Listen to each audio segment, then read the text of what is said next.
And today, I am very pleased to say we are launching Canada's first clean electricity strategy across the country. It is an important day for Canada. This is when they're going to announce this. We got more crazy news here in Canada. Welcome back to Moose on the Loose. My name's David. Today's top stories here. We've got another Liberal MP looks like will be stepping down, as well as rumors of Trudeau crying in his office. We've got Dominic LeBlanc makes his first appearance in the House of Commons session here as the Minister of Finance. We have more Liberals turning their back and humiliating Justin Trudeau. Let's jump into this. Next up, I got a rapid fire here of multiple Liberal reactions. We've got MP Judy Sugro. Do you want the Prime Minister to stay on? Absolutely. He'll stay in as long as the Canadian people want him to stay on. Happy birthday. Yeah, but the Canadian people don't have a say. That's the problem there, Judy. Next up, we got Dominic LeBlanc. He was found on the street. It's the new Minister of Finance, Dominic LeBlanc. What makes you think you could fix this dumpster fire that's our economy? How does it feel to be the patsy? How does it feel to be the fall guy? Yeah. And is anything decided about the plan's future, sir? There goes fall guy Dominic LeBlanc after a massive $62 billion deficit. Total failure on the behalf of the government of Canada. Disgusting. Yeah, Dominic LeBlanc has been trained by Trudeau, his right-hand man. We got this loser here, Ryan Turnbull, who's always been a Trudeau bootlicker. Mr. Turnbull, you don't look so confident. Are you going to do the right thing and call for your leader to resign? Are you going to call for Trudeau to resign, Mr. Turnbull? Are you going to keep taking Canadians for a ride, sir? He's not so confident anymore. He doesn't have that smug look on his face. We've got some breaking news here. Apparently, Mark Holland is going to be stepping down as well. These rumors are swirling, but they caught him in the hallway. Listen to what he has to say. You were one of the ministers who was rumored to maybe resign today. Are you staying in cabinet? I'm of course in cabinet. No, of course I'm in cabinet. I'm just not at this time. Look, there's a lot to take in today, and so at this moment I'm not prepared to say anything. At this moment, I'm not prepared to say anything? That's a man who's stepping down. Mark Holland is gone. He's the next one gone. They're falling like dominoes. Are you kidding me? Listen to this. Staying in cabinet? Oh, he's gone for sure. I'm of course in cabinet. No, of course I'm in cabinet. I'm just not at this time. Look, there's a lot to take in today, and so at this moment I'm not prepared to say anything.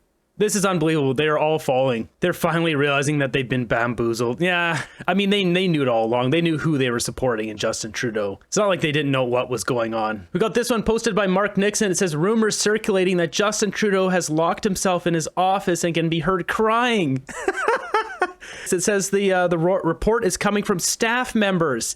So this here is not real. You can see in the bottom corner, Grok. Grok is, you can see here on X here, you can generate pictures with it. So this is not real, but this here, apparently, according to Mark Nixon here, is coming from staff members. Trudeau crying in his office. Are we surprised? I don't think so. My gut says he's weeping like a little girl holding onto his friendship bracelets, of course. Trudeau's caucus is completely revolting. Check this out. Mr. Holland, what are you going to say to the Prime Minister tonight? Resign. It's over there. Thank you. So I have a video on my second channel where he talks very at length on a radio podcast about Trudeau should be resigning. We should resign, Prime Minister? Yes. This is Liberal MP Chad Collins. Maloney says that Cox is united behind the Prime Minister. Is that correct? No. He says that. Can you just pause for So this is him coming out of the meeting. a second to explain? Can you describe this meeting? Can you characterize the meeting? I'm not going to breach confidentiality in terms of what happened in caucus, but I can say we're not united. There's still a number of our members who feel we need a change in leadership. I'm one of those. We fear what a Make Canada Great Again agenda from Mr. Poilievre means to our constituents. And I think the only path forward for us is to choose a new leader and present a new plan to Canadians with a different vision. Next up on CTV, we've got Anthony Housefather, Liberal, and he basically says the Liberals are past their shelf life here. Mr. Housefather, did you see this coming? How surprised were you in how hard are you taking the news that Chrystia Freeland quit in the way she did and saying what she did? I'm taking it very hard because I've been close to Chrystia since 2015. I thought she was an extraordinary foreign affairs minister. She was a great trade minister. She led us on the USMCA negotiations. And why are his eyes closed so much? This guy's on national television. His eyes are closed. In terms of what she said today, I've, as Basti, as you know, I've long had policy differences with the government. I've long been calling for a more centrist, fiscally responsible government. And for her to say that she didn't support some of the things that were in the Fez because she was pushed to not be as financially prudent as she thought was the best idea, given the current situation with the United States. And it was very hard to hear. And all my support goes to Chrystia. Is this guy about to cry? It is sad for me to see that she felt that she was being pushed out of a role that I think she excelled in, and it was difficult. Ms. Jaczek, I see you nodding as Mr. Housefather is describing how hard this is. What can you tell us about your reaction to this? Well, very much like Anthony, I've known Chrystia since I was a provincial member in Ontario, and we had joint caucus meetings at that point with the Liberal caucus. I think it goes back to about 2014. And I've always had the greatest respect for Chrystia, and seeing her since I became a member of Parliament here, just like Anthony, great deal of respect. So it was a real shock this morning to hear the news. So I saw you, Mr. Housefather, post on social media asking for a national caucus. And for everyone watching, basically that's a request for every Liberal MP to come together for a meeting. What's happening on that front? So my understanding is we will have one. Okay. And I think this is very clear. We've reached a precipice. We've reached a precipice with respect to the Prime Minister's leadership. We've reached a precipice with respect to the direction of the party. I think Chrystia sort of forced that through what she did today. And that overall decision of where we go when we're about to embark on the most important negotiations with the United States we've ever had, when we're months away from a federal election, has to be made by the entire caucus. Months away? Really? Not according to the NDP. Yes, not just by a small group of people around the leader. And I felt it was absolutely important that we all gather. We all saw what happened this summer when there was a by-election in St. Paul's and there was a request for a caucus meeting and it didn't happen for months. This needs to happen now, and people at least have to have their say. And I feel very strongly about that. Do you think the Prime Minister should resign? Yes. Ooh. Why? I had asked him to do so a couple of months ago. I had written to him. I'd said it at caucus. I think that was a fast answer. There was no hesitation. I think at this point, most Canadians are fiscally prudent and socially liberal. They see the Conservative Party as strayed far to the right. They feel the Liberal Party is strayed far to the left. And if the Prime Minister remains, I believe he is the ballot question. Every Canadian, before they ask anything else, will be saying, do I want Justin Trudeau to stay Prime Minister or not? And through a lot of issues internationally, right? You all see governments are unpopular. Incumbents have a certain shelf life in social media age. I believe the Prime Minister has passed that shelf life. And I think that for Canadians to have a real choice on the table in terms of things that they will go beyond just saying, did they want him to be Prime Minister or not? We need to have a different leader with a different vision for the Liberal Party to be viable in the next election. Whoa. They're just coming out full bore here on CTV calling out Trudeau. This does not get any more humiliating. Justin Trudeau, though, he's not going to step down. I don't think so. He's too much of an arrogant schmuck to do so. He wants to recreate Titanic with Canada as his vessel. Ms. Jaczek, I'll ask the same question of you. Do you think the Prime Minister should resign? Yes, I do. Ooh. Why? I have been observing what has been transpiring both in Parliament and within caucus over the last several months. And as you know, I was here on your show to say that I felt a secret ballot in terms of the leadership of the Prime Minister was important to clear the air, to have people express their feelings about his leadership and what was being achieved. Yeah, Trudeau doesn't give a crap about you or any of the other members in the Liberal caucus. He only cares about himself. Don't you guys know who your leader is? I'm a loyal Liberal. I wouldn't be here as a member of Parliament if I weren't.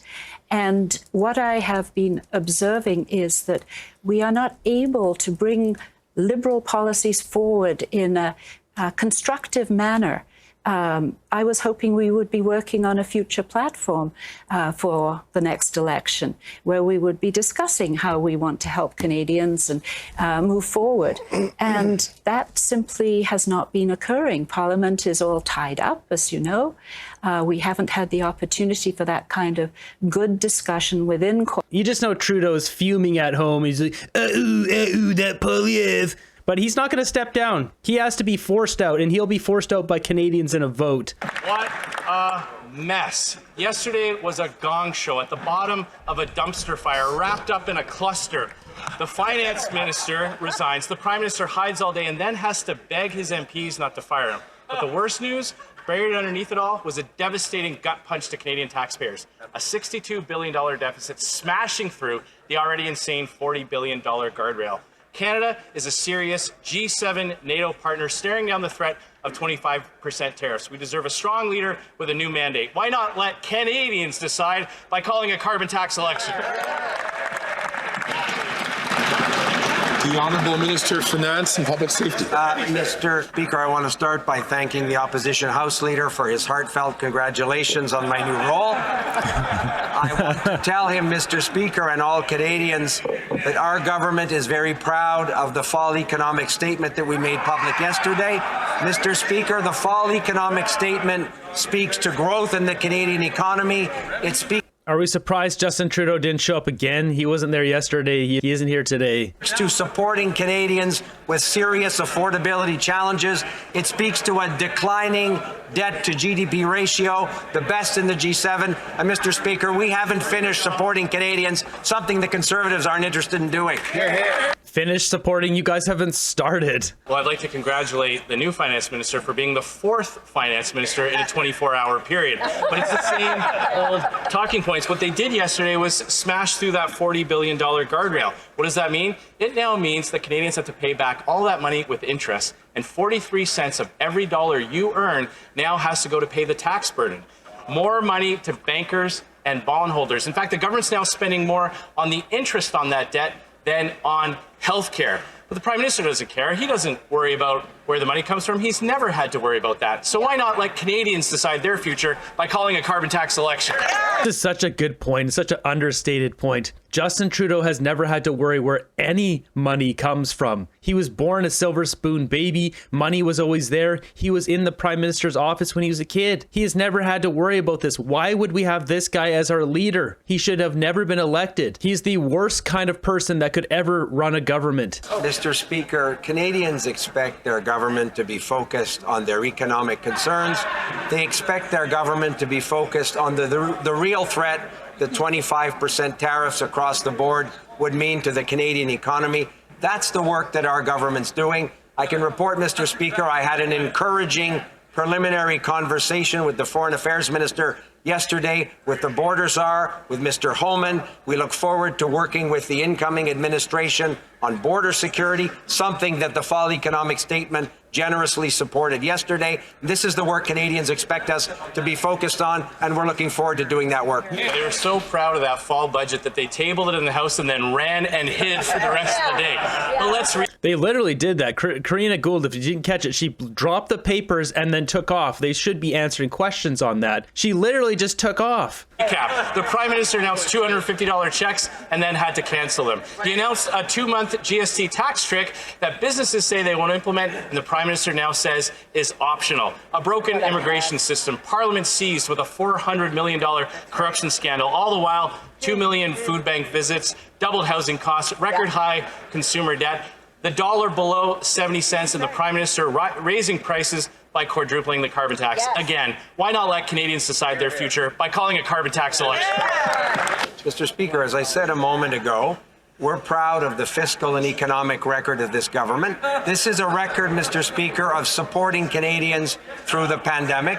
This is a record of investing in entrepreneurship and innovation. This is a record in providing, for example, Canadians with $10 a day childcare, historic investments to speak to not only affordability issues, but growing the economy in a sustainable way. Mr. Speaker, this is work we're proud to continue to do for Canadians, and we find it unfortunate that it's the opposition that's trying to ground this House of Commons into chaos.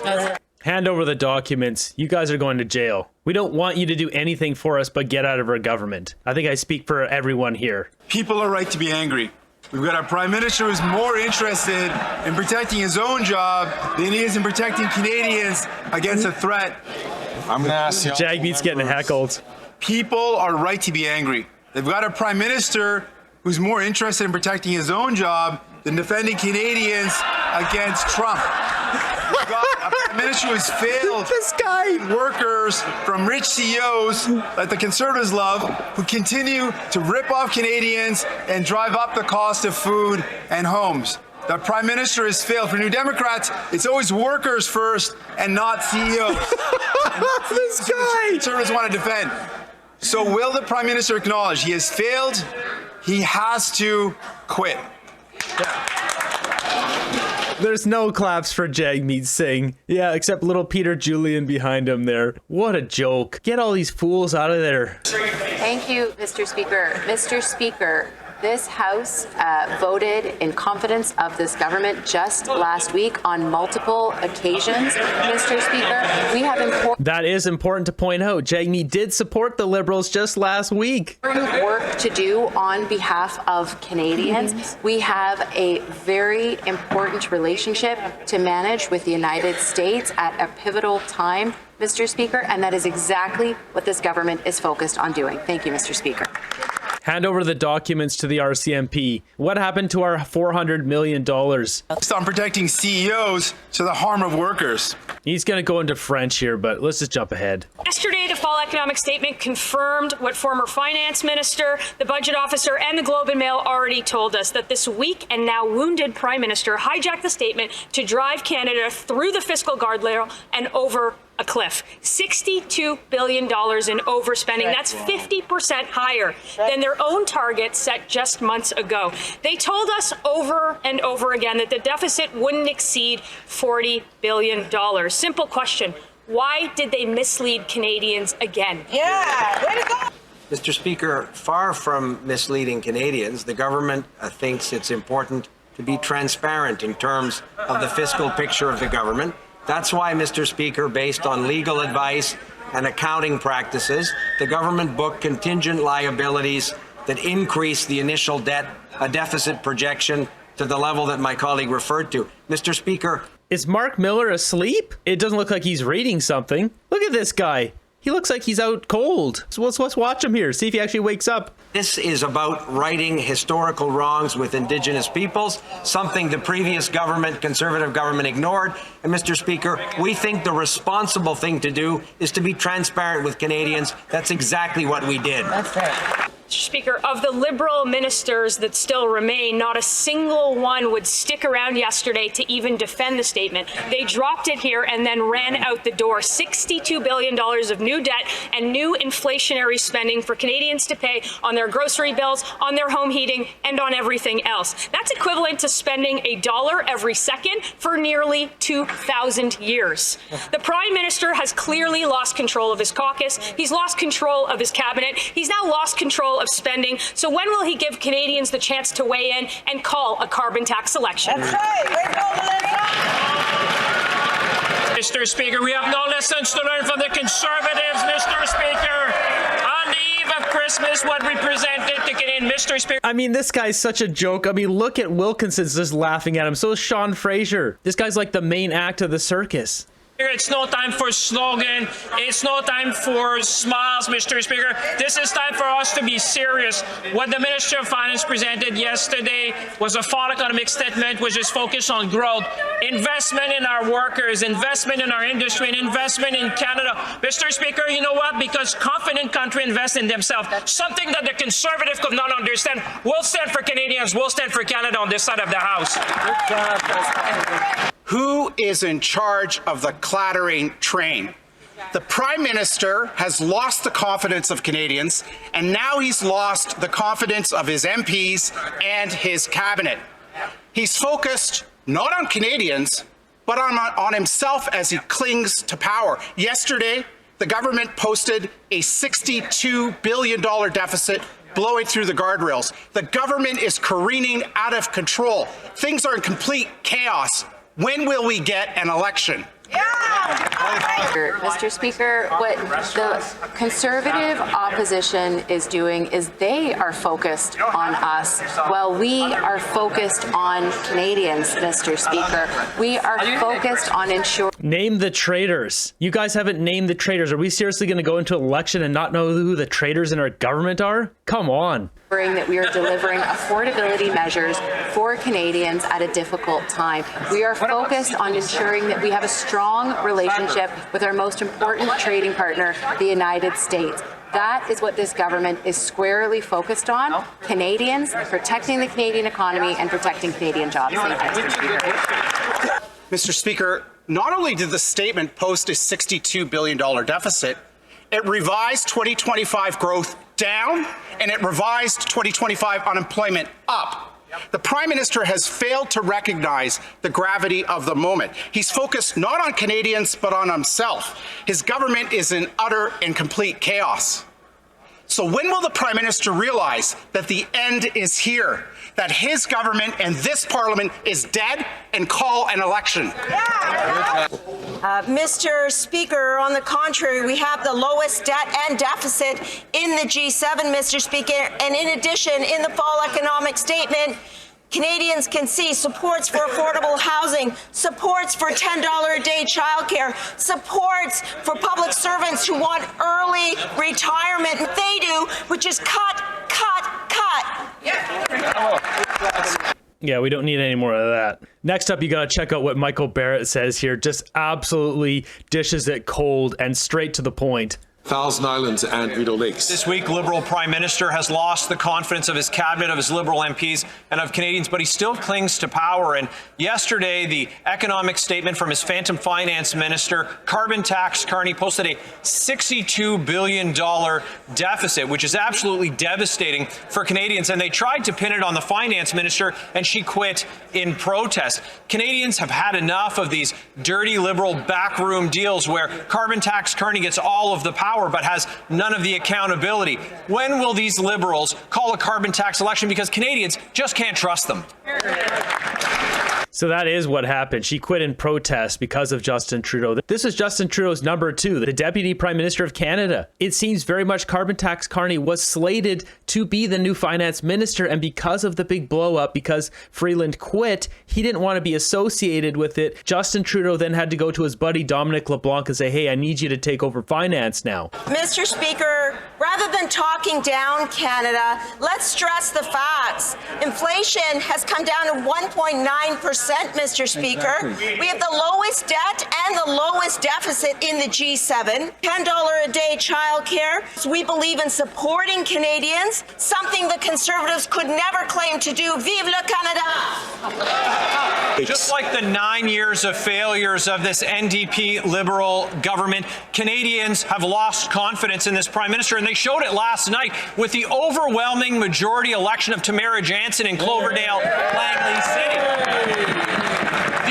So just a little update there. So Cloverdale, Langley City had a by-election. You can see here, Tamara Jansen, 66%, Liberals 16%. Ooh. Who are these idiots that are voting? 2,400 people still voted Liberal. Are these people out to lunch? Landslide victory. Phantom finance minister posted a $62 billion devastating deficit that Canadians are going to be paying for generations. These Liberals have absolutely lost control, and this flailing Prime Minister doesn't have the confidence of his cabinet, of his caucus, of Canadians. When's he going to call a carbon tax election?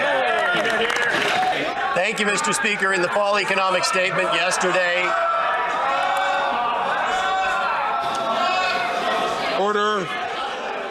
Order. Especially male members, there are particular rules in terms of the dress that is in this place.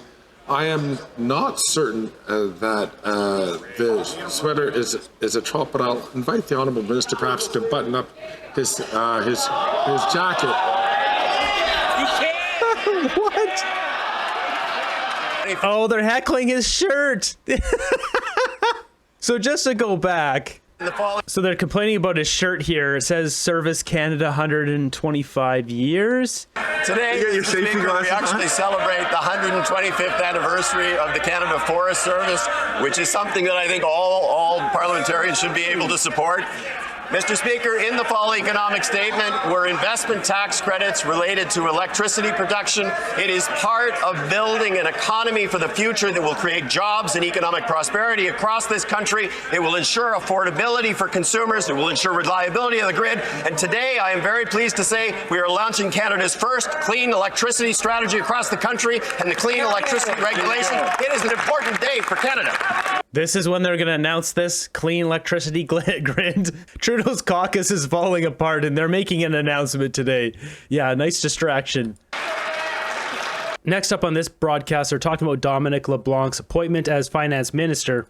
Okay, look, I think there is some salient stuff to take from Dominic LeBlanc. I don't think it appears the prime minister is going to, on the precipice of announcing anything, unless caucus changes his mind dramatically, though I'm not sure of the possibility of that happening. What did you take from what the minister said, and the fact the prime minister wasn't next to him making those remarks? Yeah, I think Dominic LeBlanc's appointment is a very clear attempt to pour water on a house that Chrystia Freeland set on fire this morning, right? I mean, things have been chaotic throughout the day, and his appointment, I think, helps to bring some stability in the room at caucus tonight. He is well admired by all of the members in that room. He's well liked by all the members in that room. And I think his appointment is meant to reassure them that the government can carry on with business as usual. That seems to be where the Prime Minister's office wants to take things right now, is to send a reassuring message that he will continue to be Prime Minister, that they will carry on with the business of governing, and they'll get to the other side of the holiday season and attempt at another reset. This is not the day they were planning, right? I think we've got to be clear about that. They intended to see Chrystia Freeland introduce a fall economic statement this afternoon. They intended to shuffle their cabinet on Wednesday of this week and reset before the holidays. Chrystia Freeland made sure that wouldn't be possible for them today. She really sees the narrative after being fired by the Prime Minister on Friday.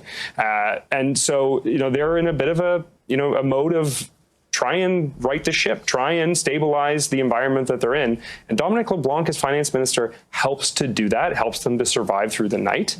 It is not going to be easy sledding for them in the days ahead. I'm not trying to diminish that. No, I think that's a good point. But getting through tonight is sort of, I think, the priority right now. It feels very much, as Dan says, like getting through the night, right? Like, I don't know what kind of long-term plan this is. I don't know what this does to quell anything in even the medium to long-term, Kathleen, but it does feel like a way to just sort of like plug the holes for another 12 hours. There you have it. Trudeau's lost the confidence of the Canadian people, of his own caucus, of his own cabinet, even his most trusted members of his cabinet. Justin Trudeau is done. It's time to call an election.